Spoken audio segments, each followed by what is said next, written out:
Hasta acá hemos visto la importancia de contar con un punto focal claro que nos permita distinguir de manera rápida y precisa qué información es la principal y cuál es la secundaria.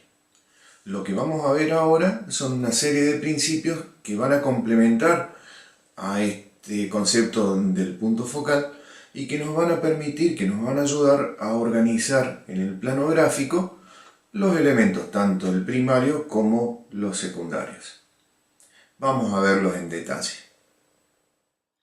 Bien, entonces, lo que vamos a ver son estos fantásticos cuatro, que no son los de la película, obviamente, sino que son cuatro fantásticos principios de diseño que bien aplicados van a generar una mejoría tremenda en sus piezas gráficas.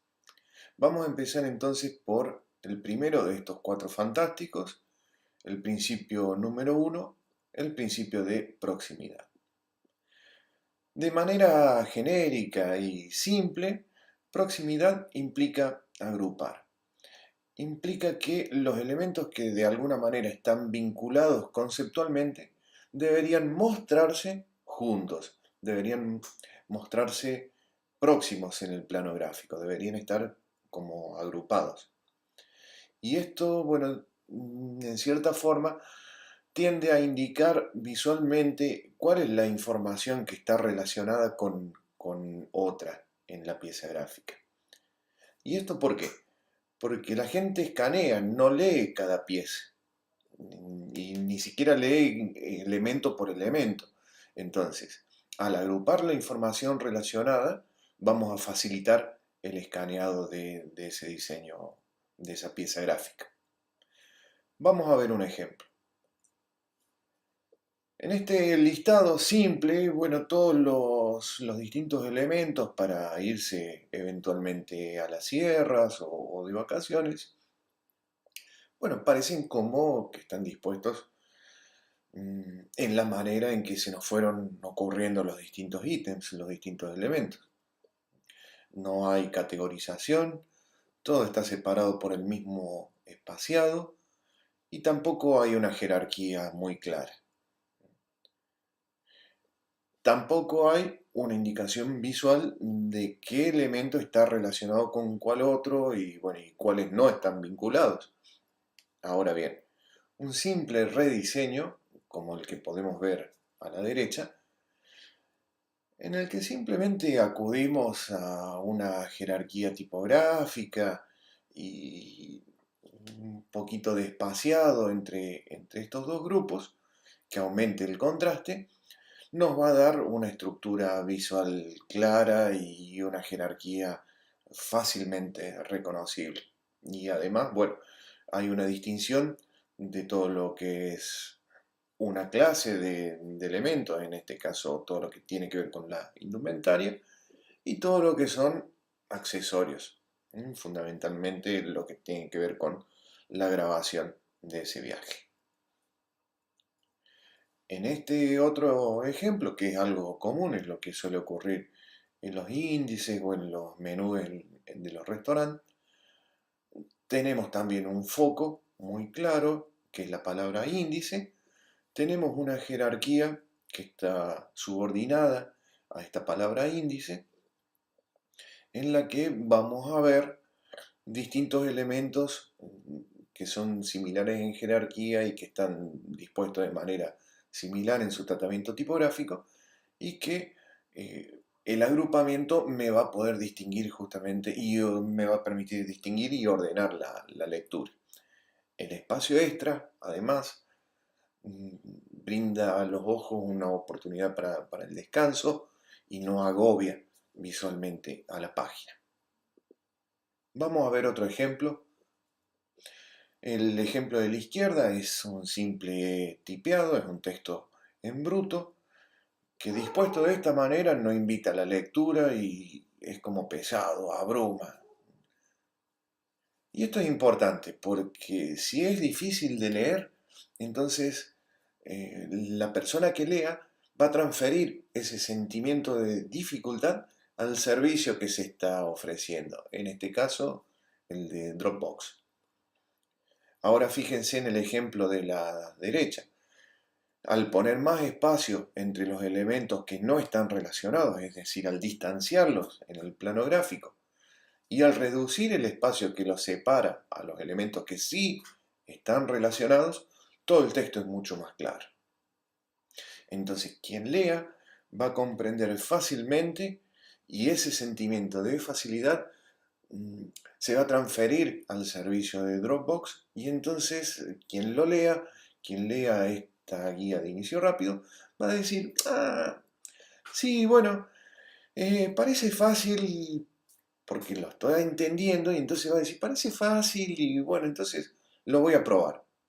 Si la comprensión de la guía se dificulta, como en el ejemplo de la izquierda, o parece poco accesible o poco clara, bueno, es muy probable que ese lector no se sienta atraído a utilizar o probar el servicio de Dropbox.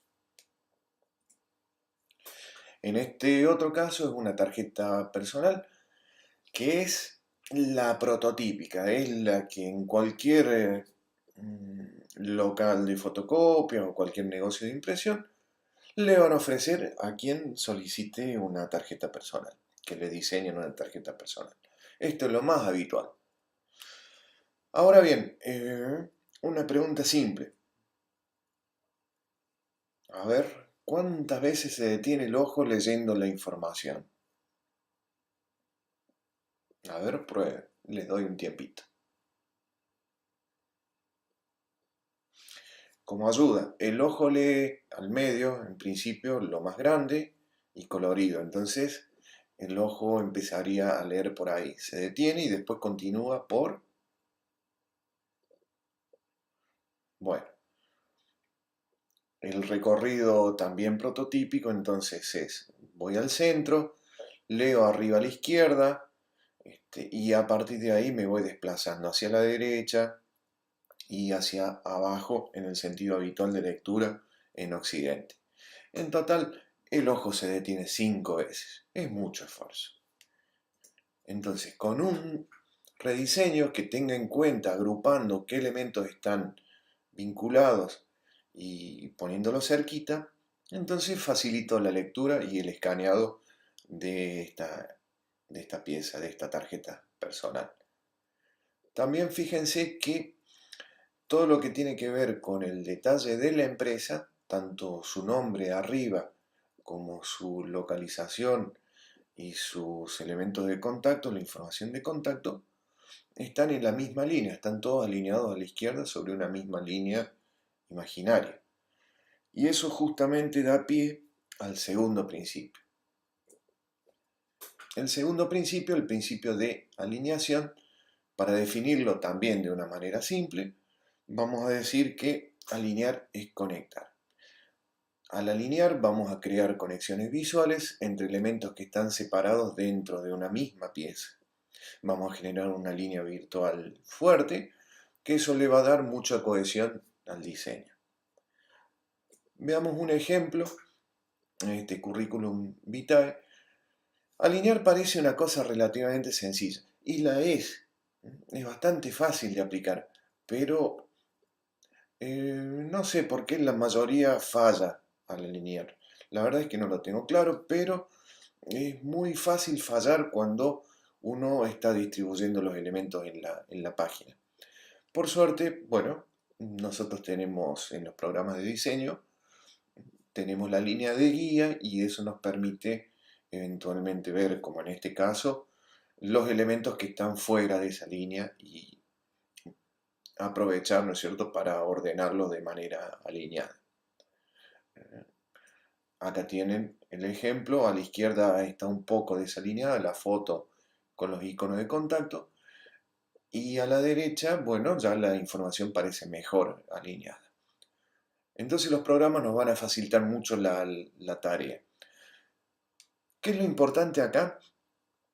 Que el tema de los elementos que no están alineados no parezcan un descuido. Que si ustedes no quieren alinear, entonces que esté bien marcada esa intención, que se note bien que no quisieran alinear y que no parezca como que, bueno, es una falta de certeza o parece un error del diseñador que quiso alinear, pero no pudo o se descuidó y las cosas quedaron como mal alineadas. Entonces, tanto si quieren alinear como si no quieren alinear, esa decisión tiene que ser consciente y se tiene que notar. Fíjense en este otro caso, la cuestión de la alineación. En este caso no hay una alineación con respecto al texto, sino que la intención de la diseñadora fue contornear de alguna manera el follaje verde de la izquierda. La idea era que el texto de alguna manera en su margen izquierdo acompañara y contorneara. Pero bueno, a ver, no es que esto esté mal, pero en esta etapa, y vamos, mi consejo es que traten de evitar este tipo de recursos, porque tiende a parecer o a leerse como desorganizado, como aleatorio, y en cierta manera, al no haber un margen izquierdo claro, eso dificulta la lectura, sobre todo si los textos y el párrafo es bastante extenso. Entonces, mi consejo en esta primera etapa es que no lo hagan, eventualmente sugiero decantarse por una alineación tradicional a la izquierda, donde la lectura se facilite. Como pueden ver acá, bueno, se trata de mi propio currículum vitae y la alineación acá es fundamental como para vincular los distintos elementos, además de la agrupación. Creo que es bastante clara la línea tanto de los textos como de los números y toda la información que está dispuesta en la página de este currículum abreviado. Este es otro ejemplo, me tocó diseñar un póster. El de la izquierda era la idea original que, bueno, me llegó en formato PowerPoint, creo que fue. Entonces, bueno, acá cuál fue la estrategia. En primer lugar, lo que yo observo es que hay demasiada información y que la información es disímil. Una cosa son las 5 reglas para trabajar sin tensión y otra cosa son los elementos de seguridad que están al pie. Entonces, originalmente lo que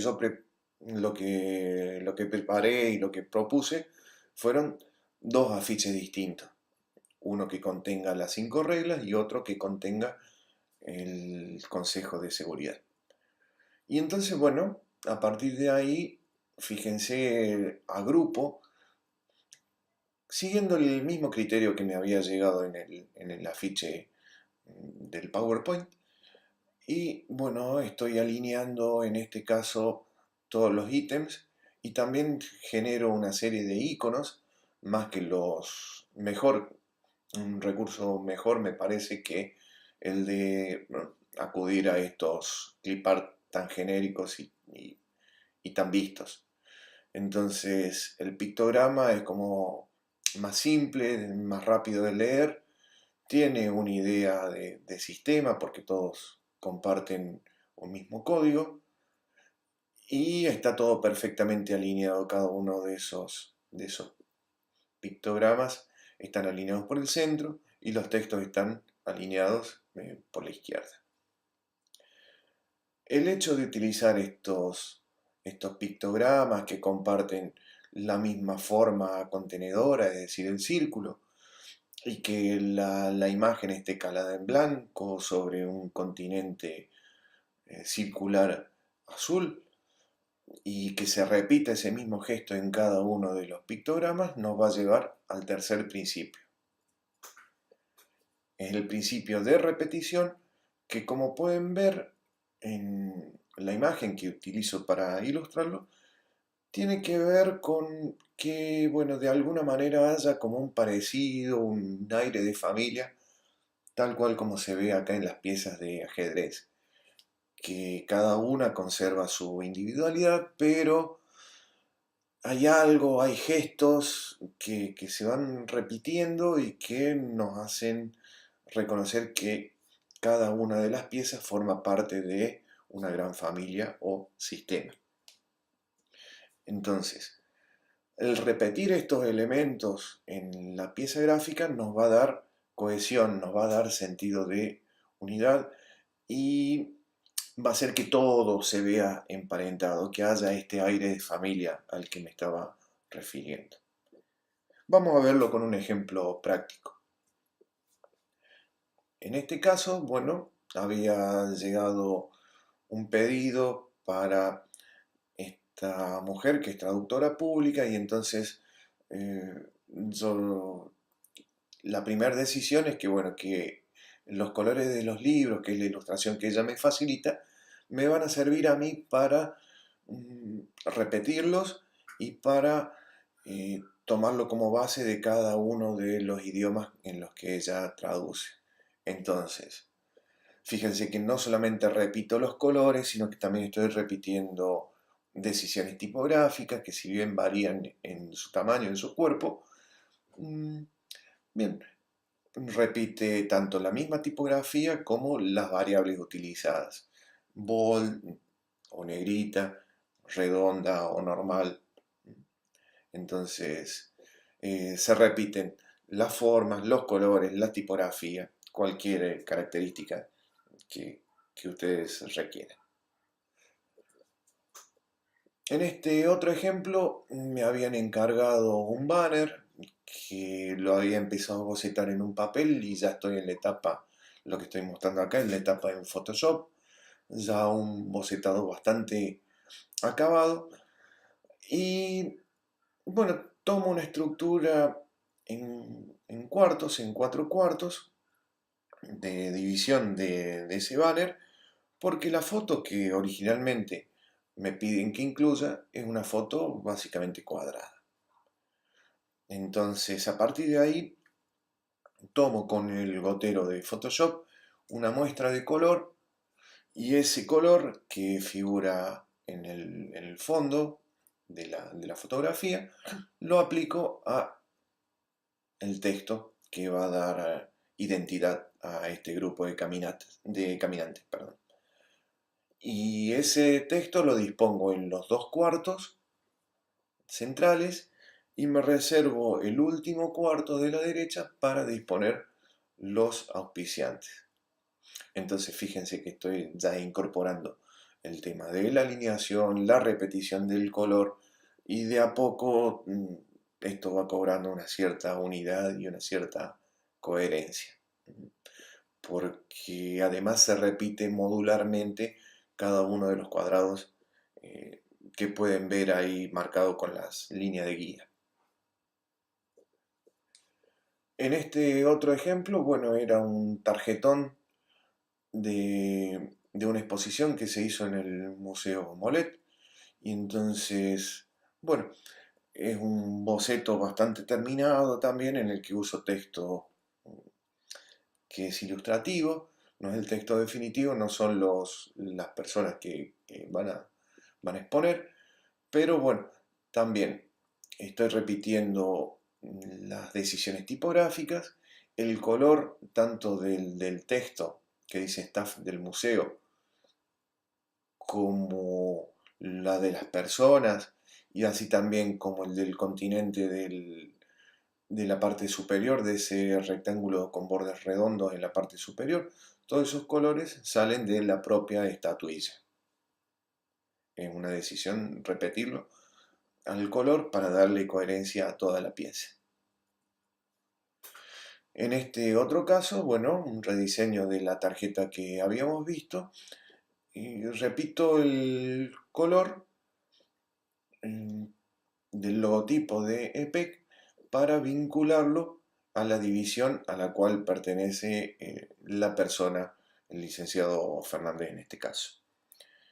También lo repito en el email. ¿Por qué? Porque al destacar el email con color, subliminalmente estoy diciendo que prefiero que manden un mail en vez de llamar por teléfono o llamar al celular. Acá lo que podemos ver es el otro afiche los dos en los que había subdividido el trabajo original que me había llegado en PowerPoint.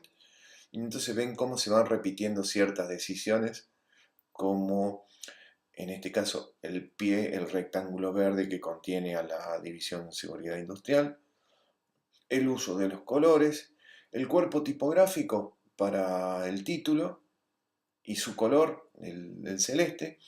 Entonces, estas dos piezas no son fotocopias, no son clones, pero tienen un parecido de familia.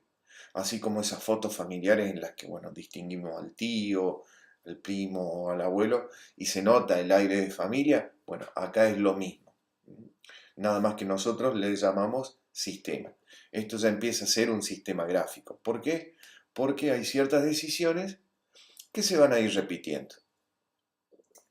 Es también lo que pasa en la papelería comercial, en este caso el estudio Peral. Repito lo que es la imagen, su símbolo, una pera, y voy a tomar de ese símbolo que es tan caro a la persona que me encargó el trabajo, el color. Y de ahí voy a tomar una muestra de color con el goterito y lo voy a aplicar al logotipo, al estudio Peral. Al mismo tiempo, repito al fondo en una escala mayor, pero en un valor mucho más tenue, una imagen parcial de la propia pera, en este caso. Ese recurso se llama imagen fantasma y funciona justamente como una lupa, amplificando los detalles que, bueno, a simple vista pueden perderse o que de alguna manera me ayudan a contar una historia. En este caso, como se trata de un local de maquetas y modelos, bueno, ver en lupa ciertos detalles ayuda y está de alguna manera contando una historia. Y fíjense también el juego de líneas. Al duplicar, al hacer la imagen fantasma, tengo una serie de líneas prácticamente horizontales que, como leemos de izquierda a derecha, me van a guiar la mirada hacia la derecha donde está el modelo, en este caso el barco, pero como el barco está apuntando hacia la izquierda, parece navegar hacia la izquierda, eso me va a guiar la mirada de vuelta hacia la información, el nombre del local y su contacto y su dirección. Esto, fíjense en este caso también, el tema de la repetición, tomo el color una vez más de la imagen de la foto para aplicarlo al texto. Ahora bien, esa imagen fantasma va a necesitar sí o sí de contraste. Un contraste tal que permita que eventualmente uno pueda escribir arriba en el caso del papel carta o en el caso de esta otra invitación que vimos recién, que no compita con la imagen real. Entonces, como ya habíamos dicho, contraste para nosotros básicamente significa diferencia, y esto está implicando que si algo no está relacionado, se tiene que ver muy diferente. No alcanza con que algo sea un poquito diferente, se tiene que ver muy distinto. ¿Cómo creamos contraste? Bueno, hay muchas maneras, pero todas esas maneras tienen algo en común. Siempre se trata de una relación de pares, algo fluido y curvo al lado de algo rígido, un elemento gráfico rodeado de un montón de espacio en blanco. Es siempre una relación de a pares. Podemos tener contraste también de tamaño, de forma, de opacidad, de color, proximidad, tal cual como estamos viendo acá. No son las únicas, como ya dijimos, pero son las más comunes. ¿Cuál es la importancia? Bueno, el contraste es lo que le da energía a nuestro diseño y es la mejor forma de atraer la atención. Paul Rand, un diseñador que seguramente van a estudiar, decía que sin contraste directamente estás muerto. Entonces, vamos a volver a este ejemplo El contraste, entre otras cosas, va a ayudar a que mejoremos la legibilidad de lo que sea que estemos diseñando. Fíjense, una vez más, repitiendo la decisión de tomar el color de la fotografía y bajándole el valor, casi llevándolo a un blanco al fondo, vamos a lograr un gran contraste que va a ser muy legible, mucho más legible que antes, el texto informativo. Fíjense también que estamos repitiendo el color del logotipo, perdón, del título con las decisiones cromáticas que estamos tomando para los contactos al pie. Algo similar es lo que ocurre en este caso. Vamos a tener un gran contraste entre el espacio vacío, que en este caso es de color blanco, con el texto en negro, y vamos a tener un elemento focal claro, muy grande, contrastado con un texto que es pequeño, y con un titular que de alguna manera está repitiendo los colores tomados de las hojas de salvia. Lo mismo se puede decir de estos tres imanes chiquitos, como todos los imanes que se pegan en las heladeras. Fíjense, cualquiera de estas opciones, yo le diseñé estas tres, y cualquiera de estas funciona justamente por el contraste, porque se puede leer fácilmente cuál es el servicio que se está ofreciendo y cómo tengo que hacer para contactarme en caso de querer alquilarlos. Lo importante de todos estos principios que hemos estado viendo es que muy difícilmente trabajen en soledad. Por lo general, como está de moda ahora en las series de superhéroes, es un trabajo en equipo. Eso nos lleva al concepto de sinergia, es decir, a este objetivo en común por el cual propenden o tienden a trabajar cada uno de estos principios en una misma pieza gráfica. Fundamentalmente para quienes estamos en el campo del diseño gráfico, la claridad del mensaje.